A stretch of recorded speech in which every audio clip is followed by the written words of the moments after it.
मुलाला किंमत नाही आहे, तरुण मुलाच्या हाताला काम नाही आहे आणि त्यामुळे आता गावात कोणी राहायला तयार नाही। आपल्याला माहिती असेल की आज परिस्थिती अशी आहे की कुठली तरुण मुलगी लग्न करायचं असेल तर तिला चपराशी चालतो, बाबू चालतो, पण शेतकरी चालत नाही, अशी परिस्थिती निर्माण झाली। याचं कारण शेतीवर, ग्रामीण अर्थशास्त्रावर, ग्रामीण अर्थनीतीवर अन्याय केला गेला। जी धोरणं स्वीकारला गेली, सरकारी पैशातून मोठमोठे स्टील प्रोजेक्ट, पॉवर प्रोजेक्ट आले, पण हे प्रोजेक्ट सरकारने करण्याची गरज होती का? मला अनेक वेळा माहिती आहे, मी आपले ते एवढे 30,000 कोटी रुपयाचा रस्ता बांधला, हा कुठून नागपूर पासून तर रत्नागिरी पर्यंत बांधला, पण हा पैसा सरकारचा नाही आहे। मी असं मॉडेल तयार केलं की सरकारी पैसा फक्त कुठे खर्च करायचा। मी ज्यावेळी महाराष्ट्रामध्ये मंत्री होतो, मी मुंबईमध्ये 55 उड्डाणपूल बांधले, समुद्रामध्ये वरळी बांद्रा सीलिंग प्रोजेक्ट बांधला, मुंबई पुणे एक्सप्रेस हायवे बांधला आणि हा सगळा पैसा कॅपिटल मार्केटमधून लोकांकडून उभा केला, टोल घेतला, पैसे वापस केले आणि जे बजेटमध्ये पैसे होते ते सगळे महाराष्ट्र सरकारचे पीडब्ल्यूडी मिनिस्टर म्हणून मी ते सगळे पैसे महाराष्ट्रातल्या 16,000 गावांना पक्क्या रस्त्यांनी जोडण्याकरता खर्च केले। मी 50 लाख कोटी रुपयाची कामं या 10 वर्षात केली, 50 लाख कोटी रुपयाची। पण ही सगळी कामं करत असताना मी शिपिंग मंत्री होतो, मी 16 लाख कोटी रुपयाची भारतमाला, सागरमाला नावाची योजना सुरू केली आणि जे पोर्ट होते त्याचं इन्कम मॉनिटाईज केलं आणि 16 लाख कोटी रुपयापैकी 12 लाख कोटी रुपयाची कामं पूर्ण केली आणि माझं बजेट किती होतं? 800 कोटी रुपयाचं। 10 वर्षामध्ये ते बजेट झालं असेल 8,000 कोटीचं आणि कामं पूर्ण किती केली? 12 लाख कोटी रुपयाची।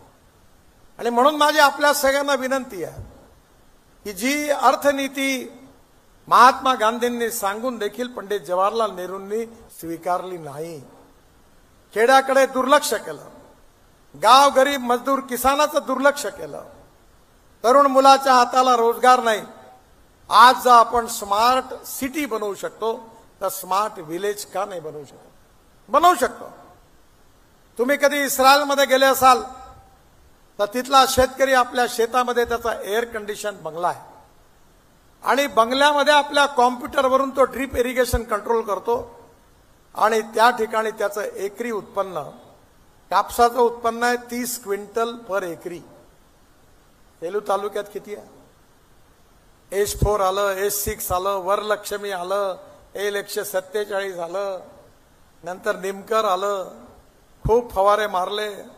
मी एकदा विद्यार्थी असताना H4 लावलं होतं, खूप चांगलं उत्पन्न आलं। त्या काळामध्ये मला 1,10,000चा कापूस झाला, मला खूप आनंद झाला, पण मी जेव्हा हिशोब केला तेव्हा 95,000 रुपयाचा खर्च झाला। मग प्रॉफिट काय? आणि म्हणून आपल्याला शेतकऱ्याला जर खऱ्या अर्थाने समृद्ध संपन्न करायचं असेल तर एक्सपेंडिचर कॉस्ट, खर्च कमी केला पाहिजे। माझ्याकडे CNG वर चालणारा ट्रॅक्टर आहे, डिझेलवर जिथे वर्षाला लाख, 1.25 लाख रुपये खर्च होतात, CNG वर फक्त 40,000 रुपये खर्च होतात। अर्जेंटिनामध्ये 26 क्विंटल आहे आणि माझ्याकडे 3-4 वर्षानंतर पहिल्यांदा 11 क्विंटल झालं। आता सेलूमध्ये चांगलं उत्पन्न काढतात, पण मला नाही माहित 8-10 क्विंटलच्या वरती झालं कुठे? नाही ना, झालं का? 10 क्विंटलच्या वरती सोयाबीन कोणाला? मग अमेरिकेमध्ये होतं, आपल्याकडे का नाही होत? याचं कारण असं आहे की आपल्याला काळाच्या ओघात बदललं पाहिजे। पाणी ही सगळ्यात मोठी समस्या आहे। का आपल्या जिल्ह्यामध्ये 100% सिंचन नाही होऊ शकत? आज आपल्या जिल्ह्यामध्ये 100% सिंचन करण्याचा संकल्प जर शेतकऱ्यांनी केला तर मला वाटतं आपण 100% यशस्वी होऊ। आम्ही या वर्धा जिल्ह्यामध्ये तामसवाड्याला पहिला प्रयोग केला।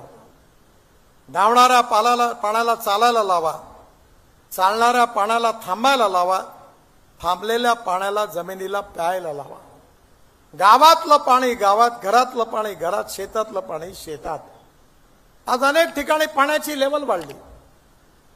तुम्हाला आश्चर्य वाटेल, मी एवढा विद्वान नाही आहे, पण मला 9 डॉक्टरेट डिलीट्स मिळाल्या, 9, आणि त्यापैकी 4 मिळाल्या कृषी विज्ञानाकडे. पंजाबराव कृषी विद्यापीठाने मला डिलीट दिली, महात्मा ज्योतिबा फुले राहुरी युनिव्हर्सिटीने डिलीट दिली, बाबासाहेब आंबेडकर मराठवाडा युनिव्हर्सिटीने डिलीट दिली, स्वामी रामानंद तीर्थ नांदेड युनिव्हर्सिटीने डिलीट दिली, आणि आता परभणीच्या युनिव्हर्सिटीची डिलीट घ्यायला मला जायचं आहे. आणि शिवाय देशात 4 मोठ्या युनिव्हर्सिटीने डॉक्टरेट दिली. माझी आपल्याला विनंती आहे की आज आपल्या शेतामध्ये इकडे तिकडे जे पाणी वाया जातं, आपण मला एक लहानशी गोष्ट सांगतो. आपण नोकरी करणारे अनेक लोक आपल्यामध्ये आहेत. ते काय करतात, नोकरी करत असताना प्रॉव्हिडंट फंड त्याच्यात पैसे टाकतात, बँकेत डिपॉझिट करतात, आणि रिटायर्ड झाल्यानंतर मग त्या पैशाच्या व्याजावर आपला उदरनिर्वाह करतात. तुम्हाला उंट माहिती आहे, राजस्थानमध्ये उंट नावाचा प्राणी मोठा लोकप्रिय आहे, मोठं वाळवंट आहे. मी आता मध्ये राजस्थानमध्ये गेलो तर तिथल्या खासदारांनी मला सांगितलं की माझा मतदारसंघ 700 किलोमीटर मोठा, एवढं वाळवंट आहे. मी म्हणलं तुम्ही वाळवंटात काय करता? खारं पाणी आहे. त्यांनी सांगितलं खाऱ्या पाण्यात त्याचा झिंगे तयार करायला सुरुवात केली. पण एवढं जे वाळवंट आहे तिथे प्यायला पाणी कमी आहे, आणि ज्यावेळी माणसावर वेळ येते की पाण्या वाचून मरण्याची, तेव्हा त्या उंटाच्या पोटात एक पिशवी आहे आणि त्यात पाणी आहे. ती पिशवी काढून ते पाणी पितात आणि जिवंत राहतात. आपण पाण्याचं डिपॉझिट का नाही करू शकत? पुरामध्ये आपलं नुकसान होतं, पूर आल्यामुळे आपल्या गावातली घरं उद्ध्वस्त होतात, शेतकऱ्यांचं पीक उद्ध्वस्त होतं. पण आपण जर पाण्याचं नियोजन नीट केलं, सगळीच मोठी धरणं बांधणं शक्य नाही आहे, पण धावणाऱ्या पाण्याला अडवलं, जमिनीत जिरवलं, तर माझा व्यक्तिगत अनुभव तुम्हाला सांगतो. माझ्याकडे 60 एकर शेती आहे धापेवाड्याला. 3 विहिरी होत्या, आणि विहिरीच्या पंपावर MSCBची वीज कधी येते कधी जाते अशी होती. कंटाळून गेलो होतो. मग 3ही ठिकाणी आता मी आमच्या नदी आणि नाल्याचं खोलीकरण रुंदीकरण केलं, पाणी आतमध्ये मुरवलं, आणि आता माझ्याकडे 7.5 हॉर्स पॉवरचे 3 पंप आहेत, आणि माझी या विहिरीचं पाणी 10 तास चालतं. सगळं ड्रीप इरिगेशन आहे, आणि माझे उत्पन्न 2.5 पटीने वाढ झाली. आणि म्हणून माझी आपल्या सगळ्यांना विनंती आहे की भारत सरकारतर्फे आम्ही सोलर पंपाची योजना आणली. मला 7.5 हॉर्स पॉवरचा एक पंप केवळ 37,000 रुपयात मिळाला. बावनकुळे साहेब जेव्हा ऊर्जा मंत्री होते तेव्हा त्यांनी अनेक योजना आणल्या ऊर्जा सोलर पंपाच्या. 8 लाख पंप आले, आणि त्या पंपामुळे आज 10 तास पाणी मिळू शकतं.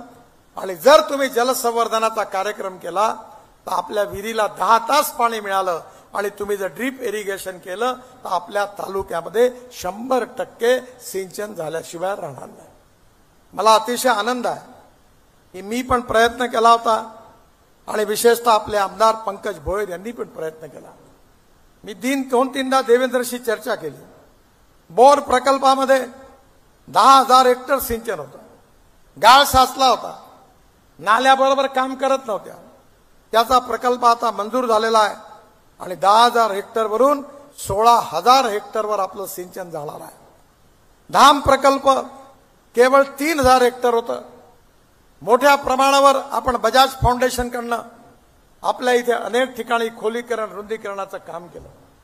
मी स्वतः त्यांचा प्रस्ताव महाराष्ट्र सरकारकडनं मंजूर करून घेतला, आणि मला आनंद आहे की त्या ठिकाणी आपण पाणी अडवणं, पाणी जिरवण्याचा कार्यक्रम केला. आणि आता महाराष्ट्र सरकारने धाम प्रकल्पाला मंजुरी दिली, आणि 3,000 हेक्टरवरून 10,000 हेक्टर सिंचन होणार आहे, आणि खऱ्या अर्थाने शेतकऱ्याला त्याचा फायदा होणार आहे. एकीकडे प्रकल्प आपण करू. मी पंजाबराव कृषी विद्यापीठ अकोल्यामध्ये 36 तलाव बांधून दिले फुकट. NHIला लागणारी माती ॲग्रिगेट त्या तलावातून काढले आणि फुकट तलाव बांधून दिले. परभणीला 36 बांधून दिले. देशात 1,000 तलाव बांधले, आणि बुलढाणा ते अजिंठा धनगर समाजाची गावं होती, पाणी नव्हतं, लोक गावं सोडून जायचे. पूर्ण नदी नाले खोलीकरण केले, तलावाचं खोलीकरण केलं. आता एकही धनगर समाजाचा माणूस आपलं गाव सोडून जात नाही. सगळ्या ठिकाणी पाणी उपलब्ध झालं. आणि त्यामुळे आपल्या जिल्ह्यामध्ये पहिली प्रायोरिटी म्हणजे आपल्याला पाणी मिळालं पाहिजे. आणि जर विदर्भातल्या या शेतकरी आत्महत्या करणाऱ्या जिल्ह्यामध्ये आपण सिंचन कमीत कमी 70 ते 75% नेलं तर विदर्भातला एकही शेतकरी आत्महत्या करणार नाही, हे मी गॅरंटीने आपल्या सगळ्यांना सांगतो. पण आपले प्रयत्न कोणत्या दिशेने आहेत ते महत्वाचं आहे. आज सरकारने, मला आनंद आहे, आम्ही सगळ्यांनी मदर डेअरी नागपूरला आणली. मला लाज वाटते या गोष्टीची की आम्ही पश्चिम महाराष्ट्रावर टीका करतो. आज मी आता मराठवाड्यात होतो, हिंगोलीला होतो, नांदेडला होतो, बऱ्याच तिकडल्या गावात होतो. अशोक चव्हाण माझ्यावर होते. मी त्यांना म्हणलं आपण पश्चिम महाराष्ट्राला सांगतो, शिव्या देतो, पण विदर्भ आणि मराठवाड्यामध्ये एवढं दूध होतं त्याच्यापेक्षा जास्त दूध एकट्या कोल्हापूर जिल्ह्यात होतं. मग आपण मदर डेअरी आणली. बुटीबोरीमध्ये 450 कोटी रुपयाचा प्रकल्प सुरू केला आहे आणि रोज विदर्भ आणि मराठवाड्याच्या 4 जिल्ह्यातून 40 लाख लिटर दूध रोज आपण घेणार आहोत. पण हे करण्याकरता आपली गाय दूध किती देते? 2 लिटर, 1.5 लिटर. कसं होणार? आणि मग आपण नवीन टेक्नॉलॉजी आणली भारत सरकारमध्ये. ही पहिली टेक्नॉलॉजी अशी आणली की ब्राझीलमध्ये 1952 साली आपली गाय गेली होती. त्या गायीचं गीर नावाची गाय होती. त्यांनी संशोधन केलं आणि त्या गायीचं वाण आता तिथे 60 लिटर दूध देत आहे. त्या गायीचा जो सांड होता बुल टोरॅन्डो, त्याचं त्यांनी सिमेंस काढलं. दिवेसाहेब बसल्या इथे, आहे की गेले? उभे राहा इकडे. यांच्याकडे टेस्ट ट्यूब बेबी, तसं टेस्ट ट्यूब गोरी तयार झाली. टेस्ट ट्यूब गोरी म्हणजे आता अशी व्यवस्था आली आहे का गोरा होणारच नाही, 100% गोरीच होईल. बेटी बचाव अभियानाची गरज नाही. या जिल्ह्यात आर्वी जवळ आहे आणि 8 गोऱ्या 4 गोरे झाले आणि 2 लिटर त्या गाईचा जो गर्भ आहे त्याला एम्ब्रिओ ट्रान्सपोर्ट करतात. आपण तेलंगखेडीला, नागपूरला मोठा प्रकल्प सुरू केला. चितळे डेअरीने सांगलीला सुरू केला. मी आणि पवार साहेबांनी उद्घाटन केलं. आणि तिसरा प्रकल्प देशातला बारामतीत पवार साहेबांनी सुरू केला. आम्ही आता आमच्या सरकारतर्फे योजना टाकली आहे की जिल्ह्यामध्ये आपण व्हेटरनरी हॉस्पिटल चांगले अद्ययावत बनवू. मोटरसायकल मिळेल युवकाला आणि गाय गरम झाली की फोन करेल शेतकरी, अर्ध्या तासाच्या आत तो येईल.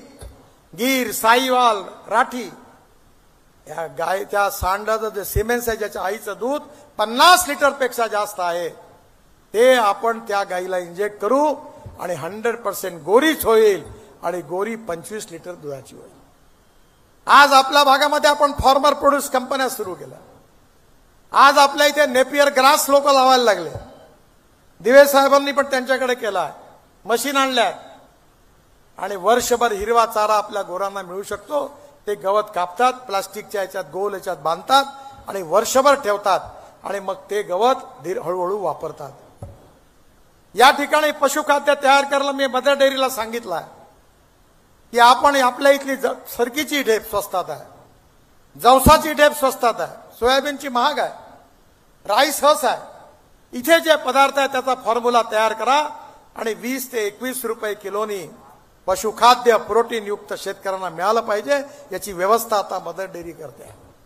450 कोटीचा प्रकल्प आहे आणि जर आता महाराष्ट्र सरकारने 10,000 कोटीचा प्रकल्प, मी देवेंद्रजी आणि विखे पाटलांकडे मीटिंग झाली, विनंती केली, त्यांनी मंजूर केलेला आहे.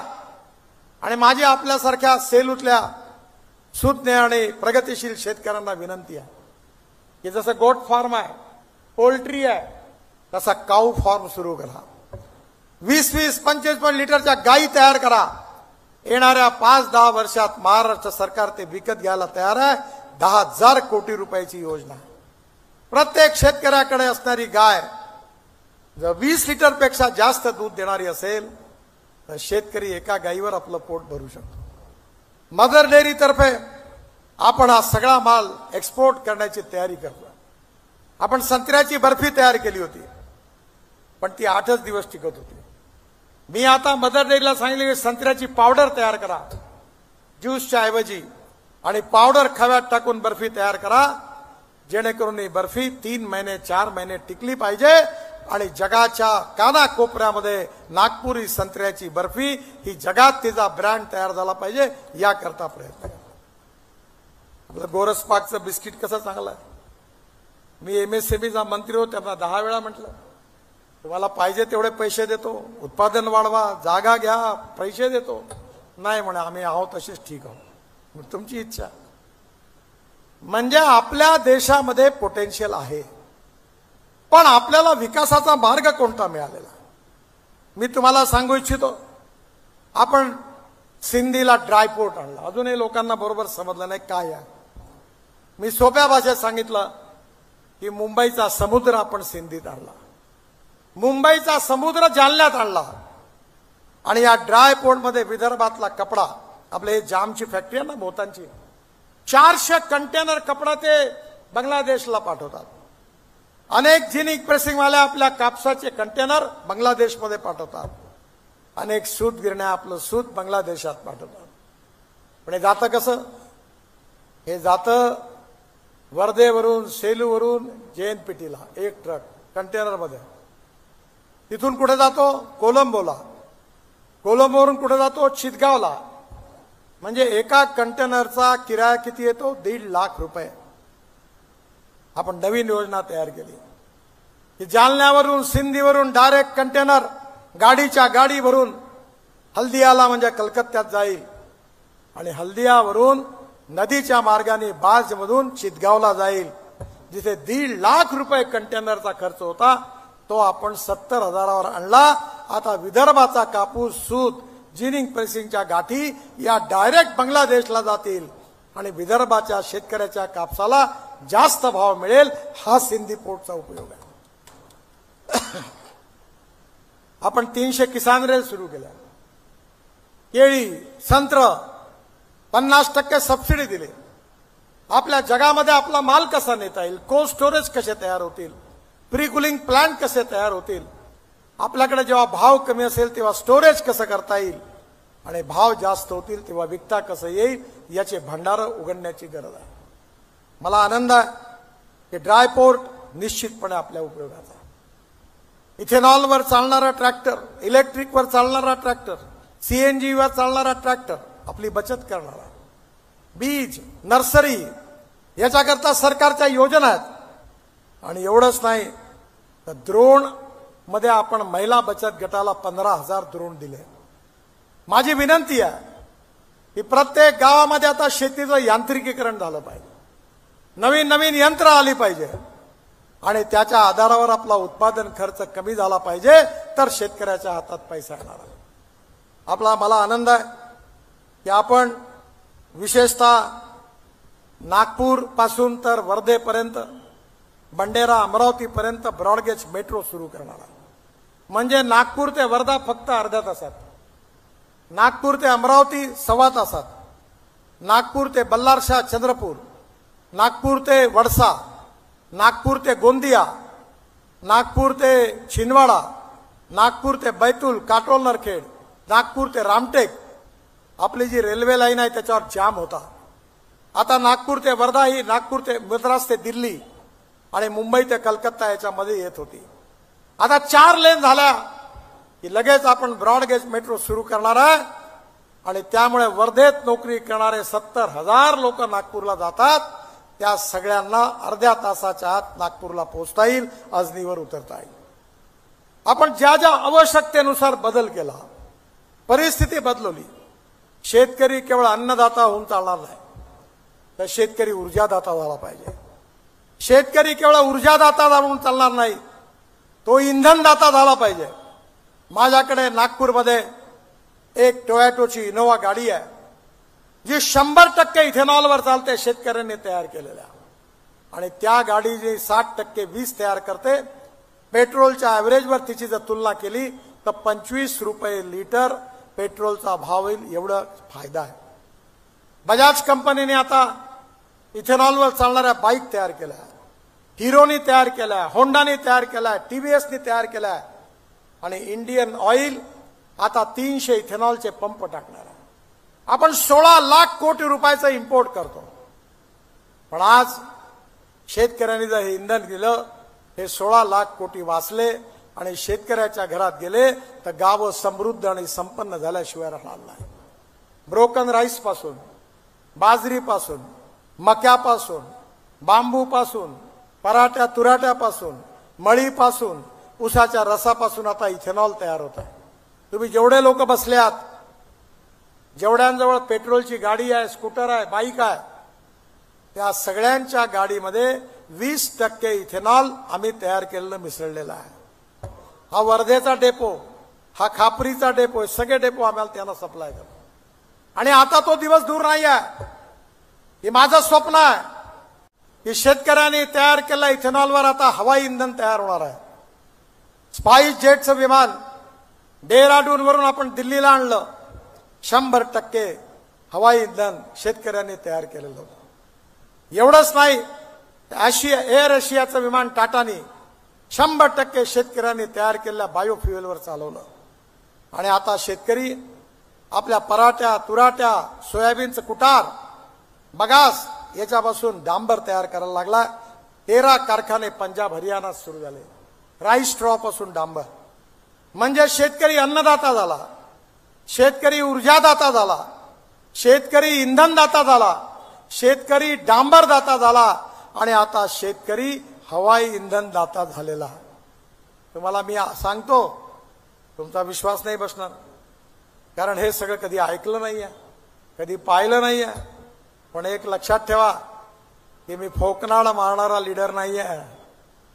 मी जे सांगतो तेच करतो, जे करतो ते सांगतो और डंके की चोट पर कहता हूं कि रिकॉर्ड कर लो और नहीं हुआ तो ब्रेकिंग न्यूज लगा दो.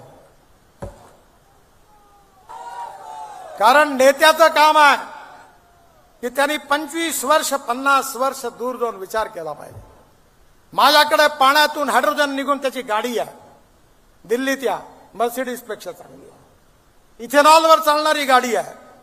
मी या देशामध्ये electric car, electric scooter, electric buses आणल्या. 5 वर्ष थांबा. नागपूर ते वर्धा, नागपूर ते यवतमाळ हे जे एसटी बस स्टेशन आहे ना, इथं चार्जिंग स्टेशन लागेल. डिझेलच्या बसेस बंद होतील आणि 5 वर्षामध्ये सेलूची जनता एअर कंडिशन इलेक्ट्रिक बसमध्ये फिरेल आणि तिकिटाचे दर 25 ते 30% कमी होतील. हे होऊ शकतं. आज आमच्याकडे आम्ही नागपूर ते शेगाव फुकट घेऊन जातो. 70,000 लोकांना मिळून, ज्येष्ठ नागरिकांना, दत्ताभाऊ आणि मी मिळून ज्येष्ठ नागरिक मंडळ काढलेला. 70,000 लोकांना शेगावला फुकट नेलं. आता माहूरचा विकास होणार आहे, माहूरची व्यवस्था करणार आहे. अंबोराचा पूल बनलेला आहे. अंबोरा आता जगातलं एक सुंदर ठिकाण बनणार आहे.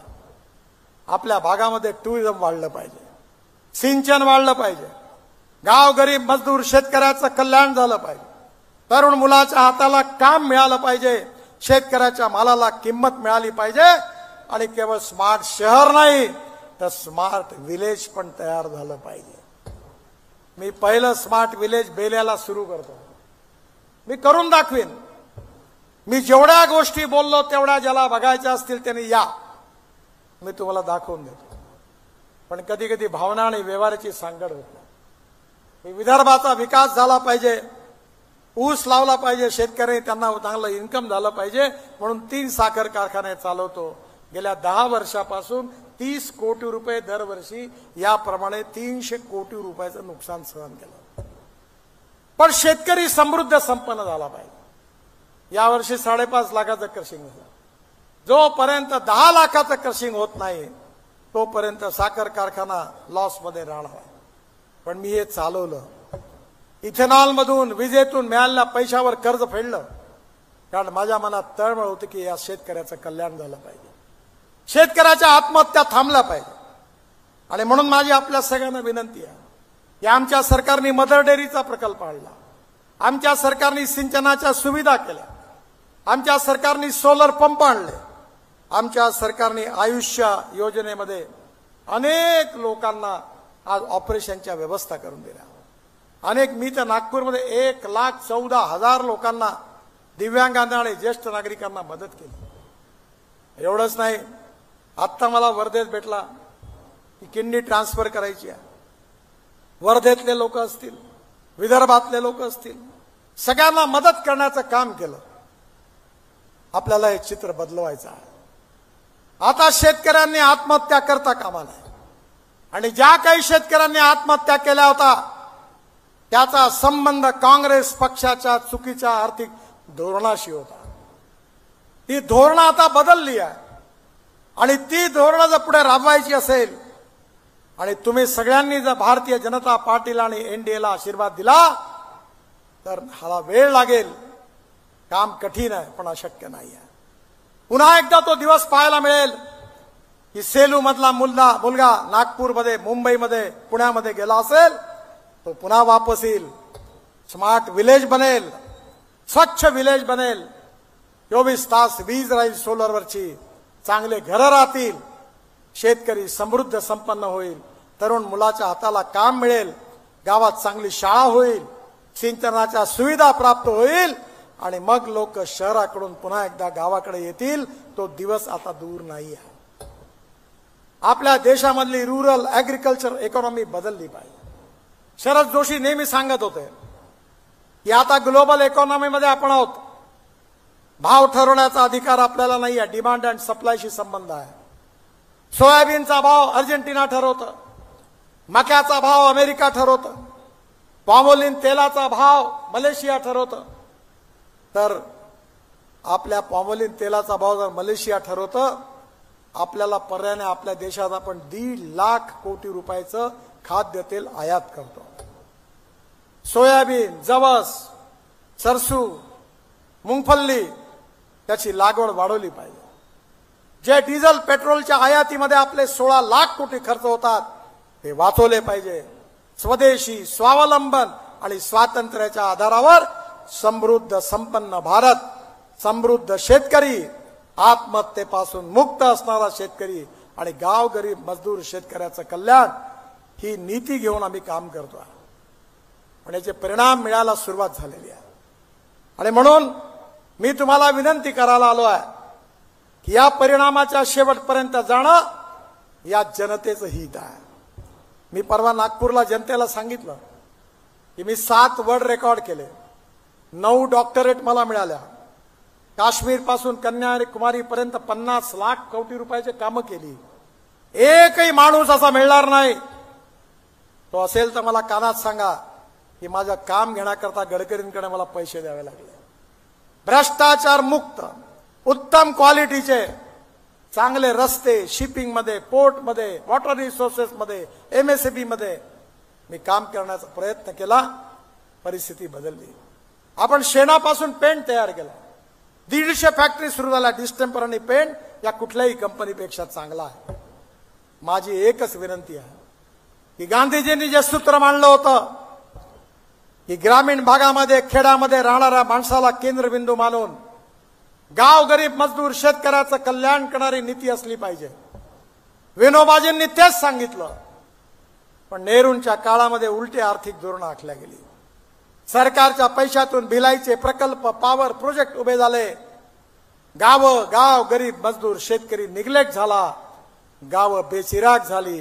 तरुण अनेक लोक गावं सोडून निघून गेली. पण पुन्हा एकदा हे चक्र उलट फिरवायचं आहे. गाव गरीब मजदूर शेतकऱ्यांचं कल्याण करायचं आहे. शेतकऱ्याच्या आत्महत्या थांबवायच्या आहे. गावातल्या तरुण मुलाच्या हाताला काम द्यायचा आहे. आणि याचा संबंध नीतीशी आहे, आर्थिक नीतीशी आहे. आणि ती नीती घेऊन जर water, power, transport and communication असेल तर उद्योग येतील, कॅपिटल इन्व्हेस्टमेंट येईल. उद्योग आले तर तरुण मुलाच्या हाताला काम मिळेल. आणि काम मिळालं तर गरिबी दूर होईल, भूकमरी दूर होईल. भारताची अर्थव्यवस्था जगातली 3री आर्थिक महाशक्ती बनली पाहिजे.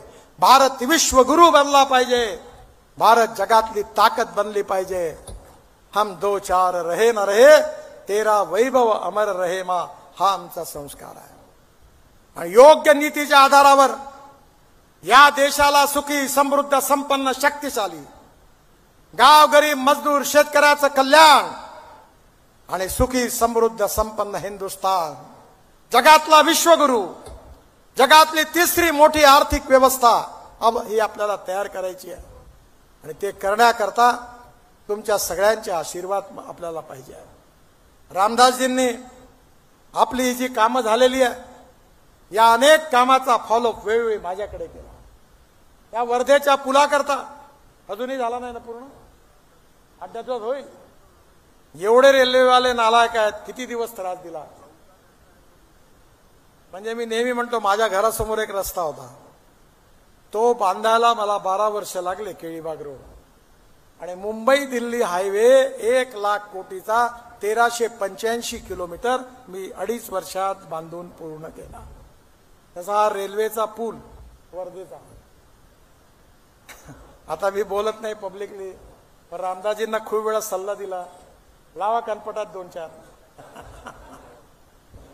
आता झाले म्हणतात ते, 8 दिवसात चालू होईल म्हणतात. दत्ताभाऊंनी मला विनंती केली तेव्हा मी तो पूल मंजूर केला होता. पण इथल्या प्रत्येक कामाचं फॉलोअप रामदासजी करतात. ब्लॅक स्पॉट शोधतात, रोडची कामं, सिंचनाची कामं, शेतकऱ्यांचे प्रश्न सायलेंटली मांडत असतात. लोकसभेत त्यांनी वर्धेच्या पुलाचा प्रश्न 3 वेळा मांडला. या भागात सायलेंटली वर्धा जिल्ह्याचा आणि या लोकसभा क्षेत्राचा विकास करण्याचा त्यांनी प्रयत्न केला. आणि ते जरी असले तरी त्यांच्या मागे माझी ताकद उभी आहे, मोदीजींची ताकद उभी आहे, आमच्या दोघांची गॅरंटी आहे.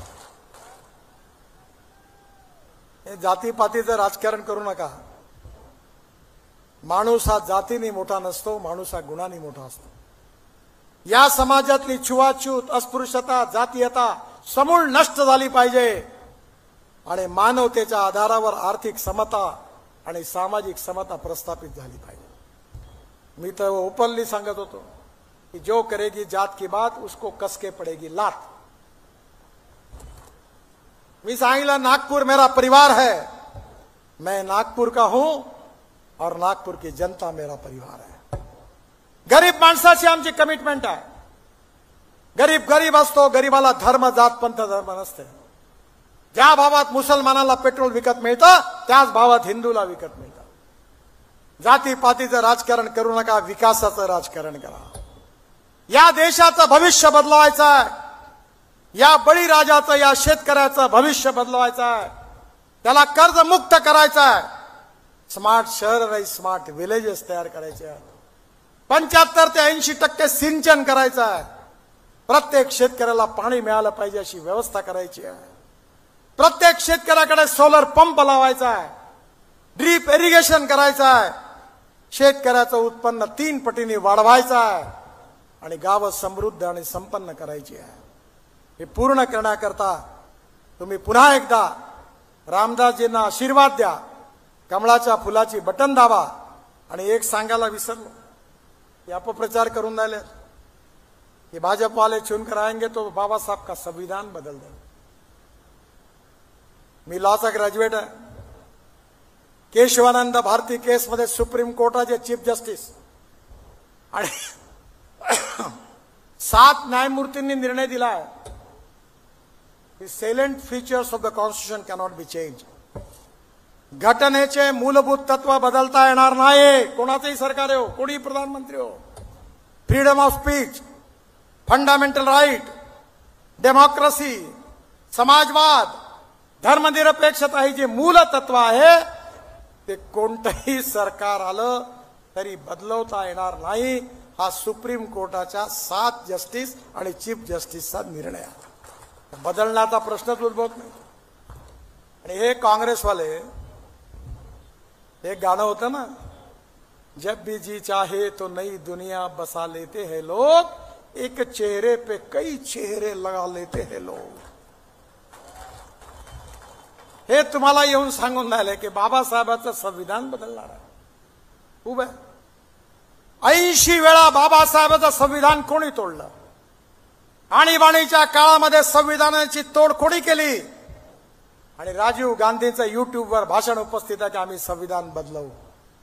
आणि आम्हाला बदनाम करतात. बाबासाहेबांचं नाव घेऊन बदनाम करतात. जेव्हा कन्व्हिन्स करता येत नाही तेव्हा कन्फ्यूज करण्याचा प्रयत्न करतात. मुसलमानांना सांगतात ये बीजेपी वाले खतरनाक है, ये चुनकर आएंगे तो आपको कटवा देंगे, पाकिस्तान भिजवा देंगे, सुरक्षित रहना है तो पंजे पर मोहर लगाओ. मला सांगा, उज्ज्वला योजनेचे गॅसचे सिलेंडर सगळ्यांना मिळाले, भेदभाव झाला. आयुष्य योजनेत फायदा सगळ्यांना मिळाला, भेदभाव झाला. सगळ्यांच्या अकाउंटमध्ये पैसे मिळाले, भेदभाव झाला. रेशनचं धान्य सगळ्यांना मिळालं, भेदभाव झाला नाही झाला. पण मुद्दामून खोटा प्रचार करतात. कुठल्याही अपप्रचारावर विश्वास ठेवू नका.